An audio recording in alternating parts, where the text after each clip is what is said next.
Capitol Reef National Park, c'est un des 5 National Parks de l'Utah. C'est celui qui est au centre. Il y en a 2 de chaque côté, à l'ouest, à l'est. Et c'est pas le plus excentrique, on va dire. Il n'y a pas des pics oranges par million, il n'y a pas des arches par milliers, il n'y a pas des canyons par milliards. Capitol Reef, c'est juste beau et en fait c'est suffisant en soi pour vouloir le visiter.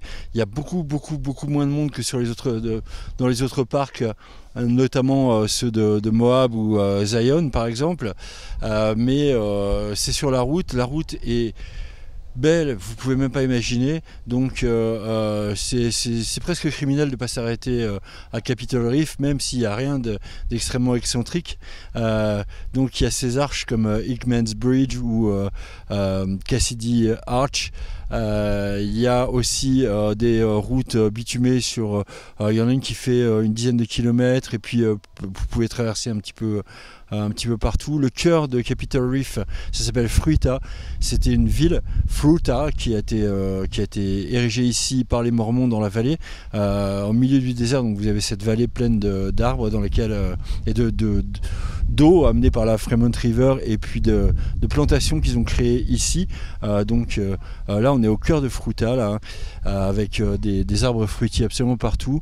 J'ai des mini pommes là juste devant moi, et c'est un endroit qui est vraiment délicieux. Alors ils vendent des tartes ici de toutes les sortes, hein, à la pêche, à la poire, à la fraise rhubarbe, des points de vue bien évidemment. Il y a des sentiers aussi qui sont un petit peu plus difficiles pour ceux qui aiment marcher ou grimper. Voilà un petit peu la description qu'on peut faire de Capitol Reef. Tarte à la rhubarbe à la fraise de Fruita, donc au milieu du parc national de Capitol Reef.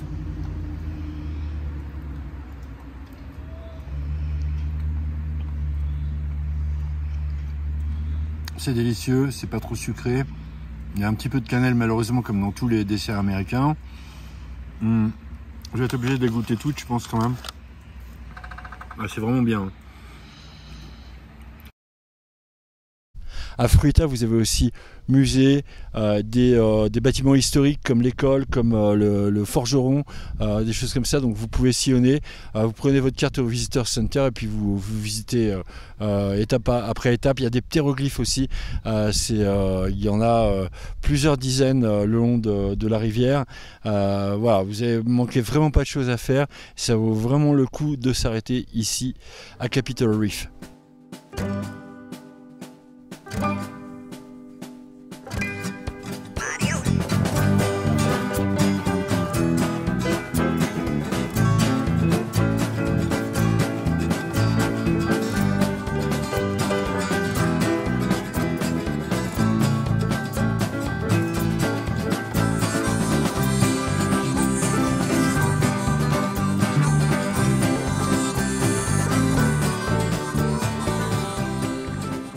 Bienvenue à Hickman's Bridge. On est sur l'endroit le plus fréquenté de Capitol Reef National Park. Comme vous pouvez le voir, c'est pas non plus forcément extrêmement fréquenté, mais c'est le sentier de randonnée le plus célèbre ici, avec cette arche un peu naturelle. On met à peu près 30 minutes pour monter et autant pour descendre, peut-être un peu moins. Donc ça monte au début, et puis voilà, c'est vraiment très abordable, hein. Les enfants, les personnes âgées, tout le monde peut le faire. Ça permet de visiter une vallée naturelle. Bon, comme vous le savez peut-être déjà, donc Capitol Reef, c'est une vallée.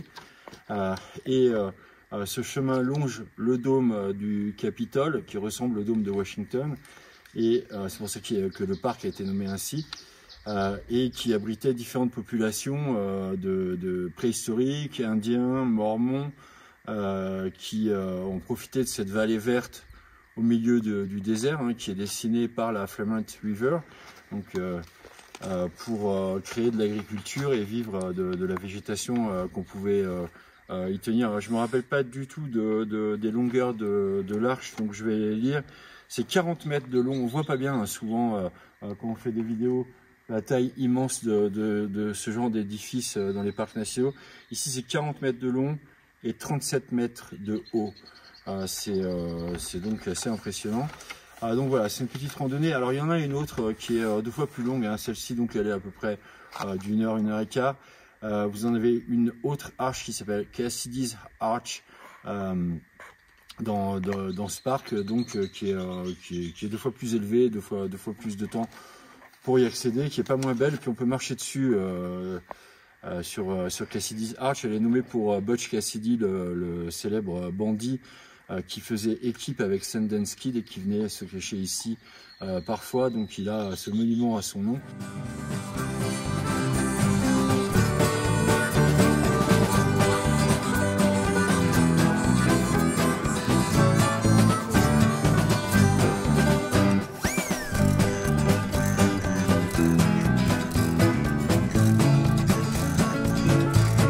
Le premier handicap pour accéder à Cathedral Valley, c'est de traverser la rivière en voiture, la rivière Fremont River.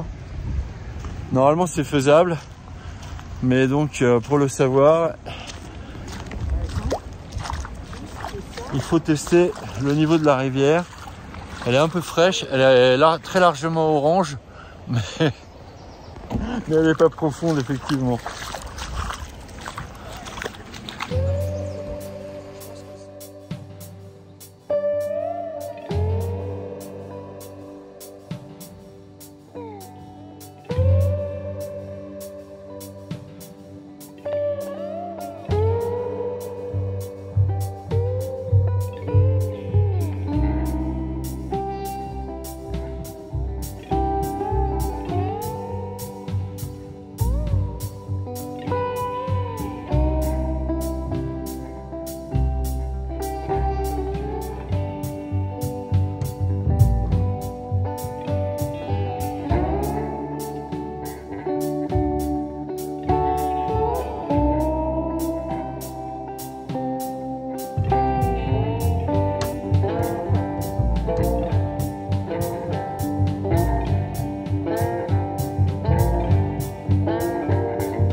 C'est notre premier arrêt à Cathedral Valley. Derrière moi, c'est le Lower South Desert.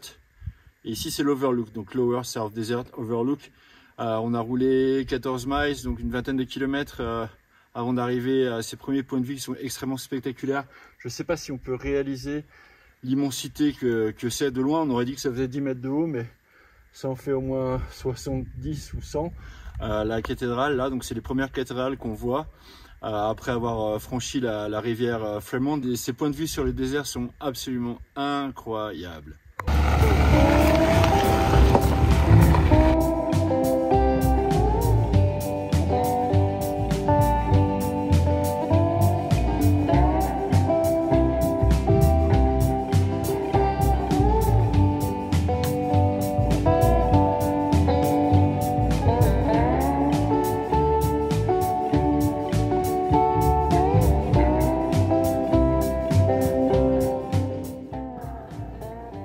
Voici Cathedral Valley, la vallée des cathédrales.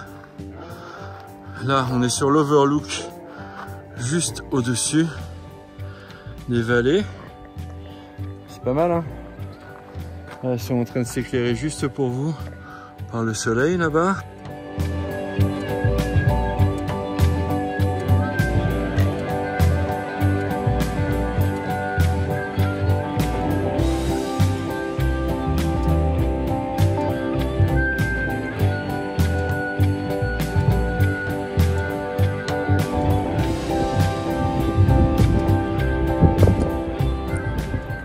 Bienvenue à Cathedral Valley. On est aussi ici au cœur de la vallée. Donc pour accéder ici, c'est assez compliqué. C'est pour ça qu'il n'y a pas grand monde à venir. Aujourd'hui, pour le moment, il est 14 h. Depuis 10 h ce matin, on a croisé 6 voitures. Alors qu'on est en plein mois de juillet, que les gens sont en vacances. C'est assez difficile d'accès parce qu'il faut d'abord traverser une rivière pour pouvoir accéder à une piste de terre et de poussière. qui fait une centaine de kilomètres. Donc vous en avez vraiment pour toute la journée. Par moment, vous êtes obligé de rouler tout doucement, il y a des obstacles. Donc il vaut mieux avoir le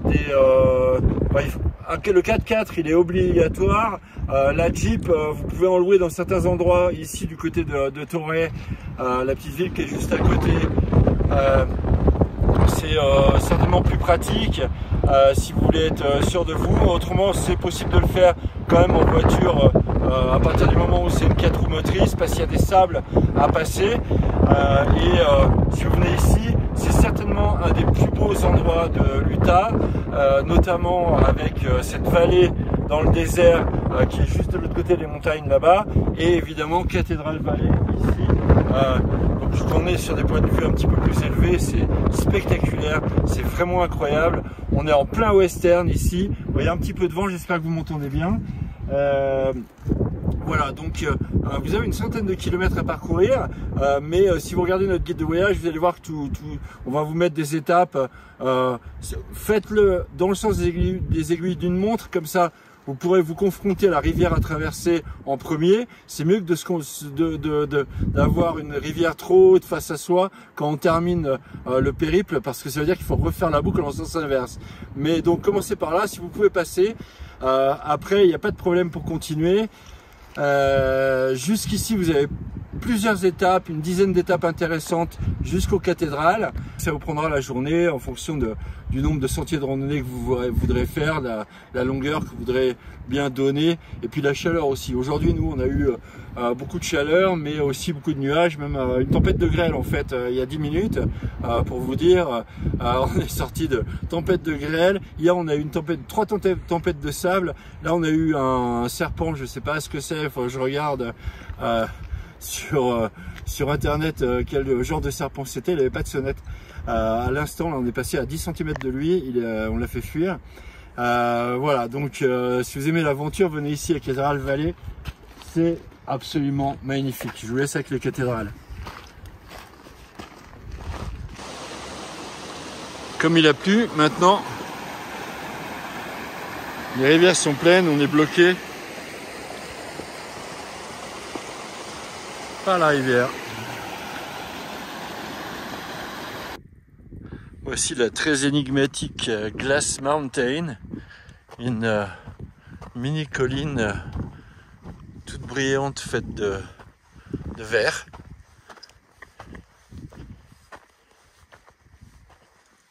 C'est à la fois blanc, vert,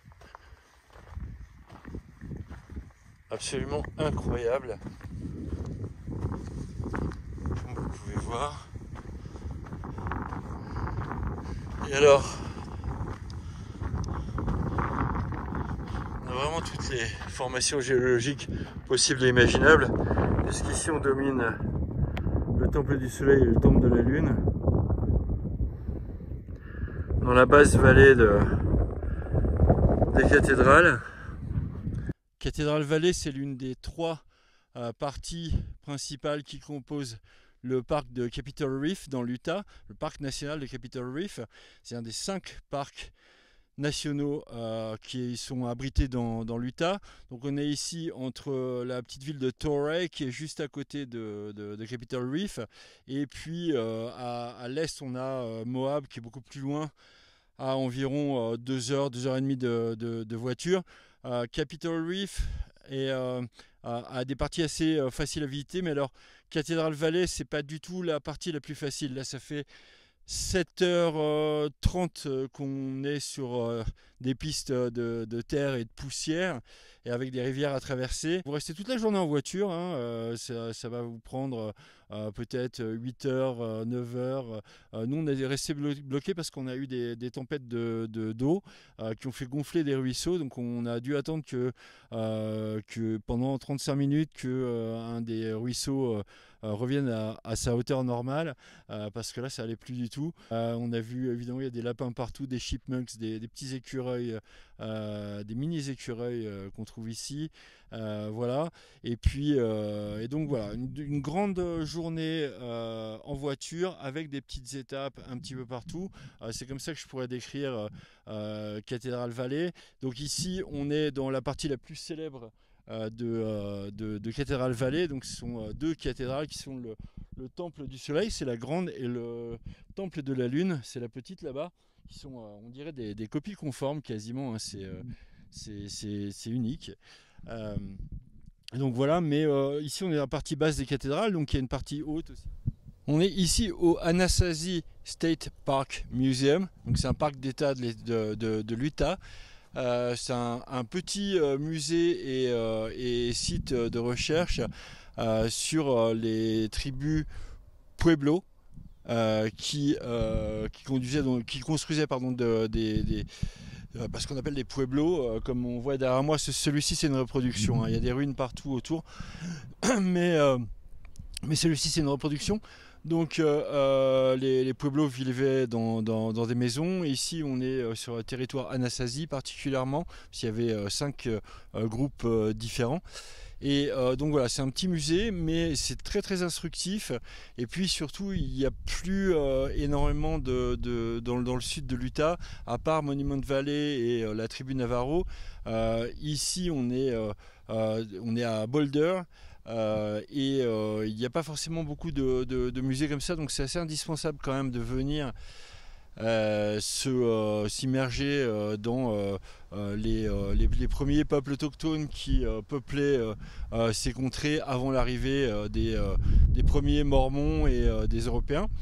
Donc voilà, c'est très instructif. Il y a un petit film, il y a plein de pièces d'archéologie, aussi bien les pointes de flèches que des bijoux et des poteries, mais par-delà ça, vous avez aussi des reproductions de structures. Voilà, donc c'est bien, ça fait une petite étape. Vous restez moins d'une heure, hein, mais qui vous permet quand même de vous replonger dans cette époque qui a duré des centaines d'années, hein. Ça commence ici. Sur ce village-là, il y avait 5000 habitants. Et ils sont arrivés peut-être autour de l'an 1100 à peu près. C'est assez difficile de dater. Donc là-bas, vous avez peut-être deux groupes de pueblos dont on voit encore les ruines. Ici, c'est le Hell's Backbone Grill à Boulder en Utah, et c'est absolument magnifique et délicieux.